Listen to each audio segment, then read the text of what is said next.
Okay guys, so this will be my review of the 1/50th scale first gear Mack Granite dump truck.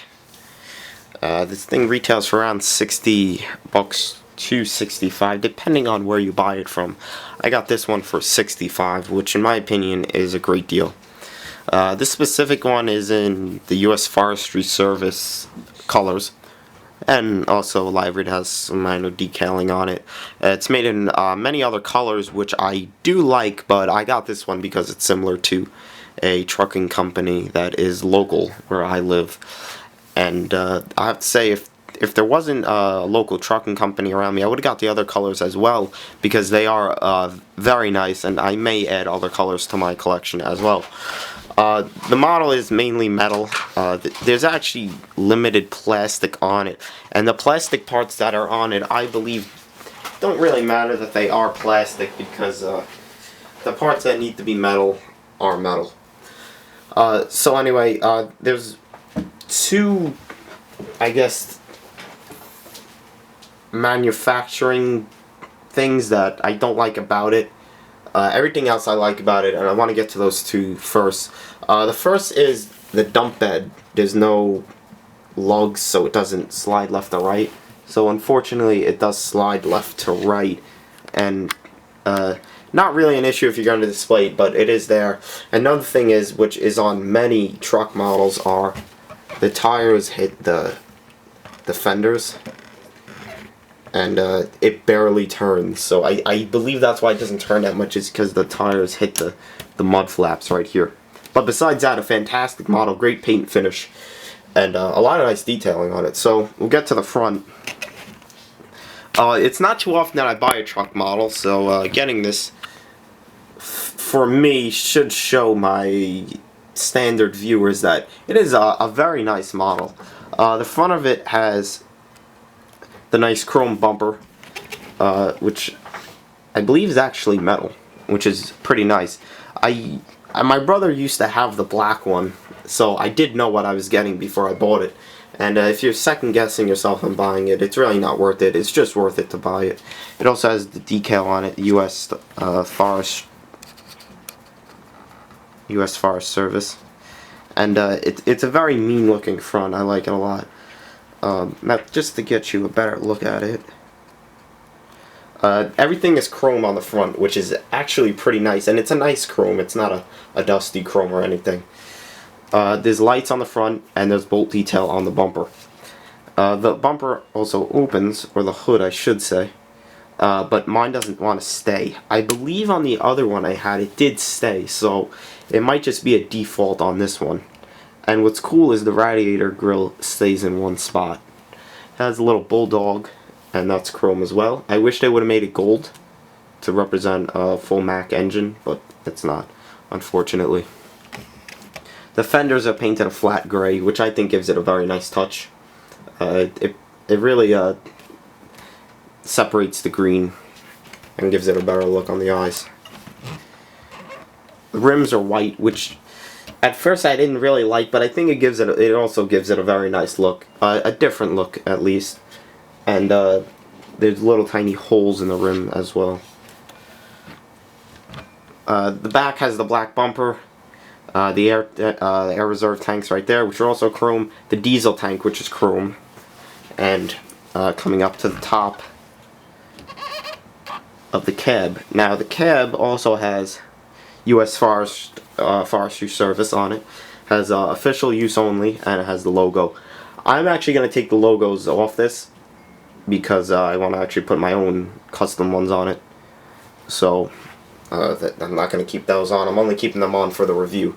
The mirror is plastic, but it is chrome, so it's pretty cool. And it's hard to see, but it does actually have, it does work. Cool thing about the truck is that the door opens,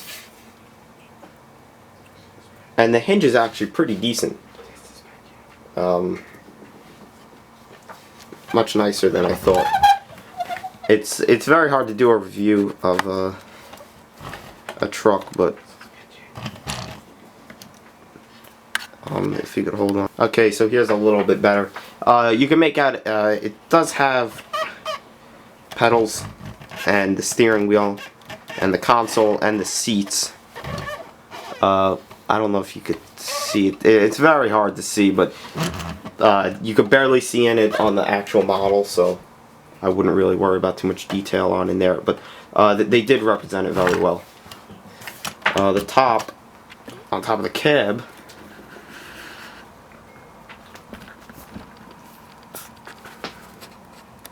has the 2 air horns and the lights. It also has the guard on top of the windshield, which I believe is plastic, but really doesn't matter, honestly. Back of the cab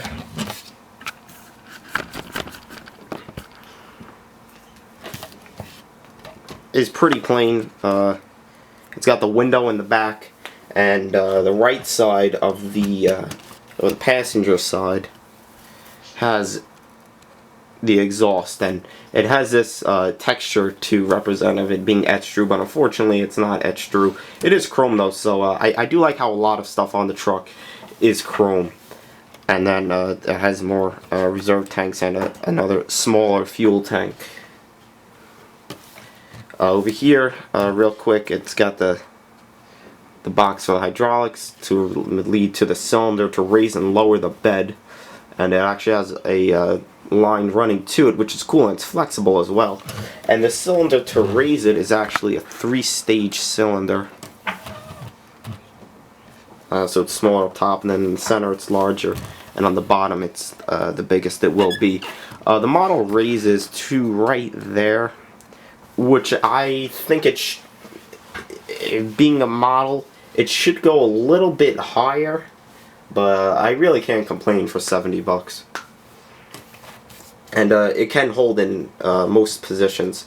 I don't know with a load if it could hold in the middle right here, but if you raise it up all the way and have it at the 2nd stage, it could definitely hold a load. And here you can tell it's a little loose. I don't know, maybe it's my model or not.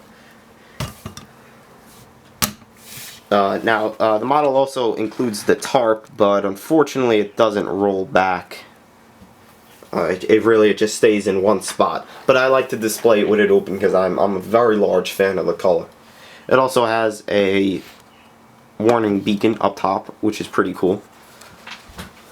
I always like that. That's always a nice little extra touch on a model. And the bed of the dump truck is flat. There's really no detail to it. Then it turns into like a half pipe and curves in. Now, the back axles are white as well. I think that looks very good. And the center of the hubs are chrome.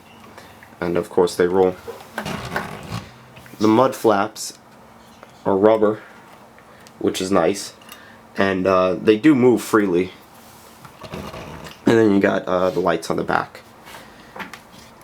The tailgate on it is not one that I'm used to seeing locally, and it pretty much just opens like this. It almost seems like one of those that would actually open hydraulically. I don't know if it would, but it opens like so, and then it's got the brake lights right there. And how it opens, you could tell there's unpainted rivets, which are they're very small, I have to say, so it really doesn't matter to me that they're unpainted, but to some it might, and that's why in the reviews you may see me point out these small things. They don't really matter to me, but they do matter to some. And then inside the dump body is very nice, actually, although obviously it is plain, but it's very glossy and it's very smooth as well. The casting is very nice. And I believe that little cap is there so they could attach the cylinder. Now going to the bottom of the truck, which is more detailed than I thought. You can see the bottom of the frame. The frame really isn't much, but it does actually show the engine underneath, which is very cool, and it has the hydraulic lines leading out from under the engine to the lift cylinder. And I don't want to go into too depth underneath, but because I don't think many people would actually look underneath, you know, and display it upside down. but I get sometimes questions in the review that I would have never thought that I would have ever got asked. So overall, definitely a nice model. A lot of dump trucks, or at least 1/50th dump trucks, retail for $100 and over, and these retail for $60. I wanted this for probably 2 years now, and I never got it until now. The only reason why I got it was because I have a correct excavator to load it that I seen loading one, and I should have jumped on it sooner. To display it with machines loading it, and I'll show several sizes and different types of machines. Here's what it looks like. Hopefully this actually works or fits loading it. I never actually tried it. Here's the MZG 446 416B loading it. Looks pretty cool. Here's the MZG 988F loading it, which is obviously a large loader. And lastly, the reason why I got this to display it with each other. Here's the massive 385CL loading it, and this is the reason why I got this, because this machine actually loads this exact color truck in real life. So overall, if you're questioning yourself on getting one, definitely get it, because they're very nice, and it's always nice to have a dump truck in your collection. Now, there's another option. For another $20, you can get one with a tag trailer, and I'm going to show you the tag trailer because I actually bought it separately for $30. Here's the tag trailer, and it attaches to the back. They give you a hitch. If you're going to get one, go with the option of getting it with the tag trailer. I know they sell a red one. I don't know every color that they sell with it. But definitely get it with the tag trailer, because the tag trailer is very nice, and I also have a review up of that. Search it and check it out, because the tag trailer is very nice. But I hope you liked this review, guys. I owned one of these before, and I wish I still had it. But anyway, there's a review of the U.S. Forestry Service Mack Granite, produced by First Gear.